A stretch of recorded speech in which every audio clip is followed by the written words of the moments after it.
Hello everyone, good afternoon. Galing ako sa doktor guys, pa-check up. So ayan, kami sa ABC Bakery kasi gusto ko talagang kumain ng siopaw. Ayan. Malapit na ako dyan matapilok guys. Sa Tataranta.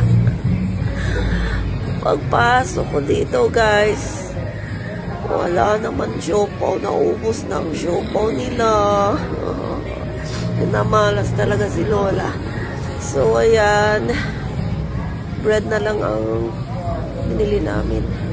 Ang dami nilang bread at saka yung egg fry.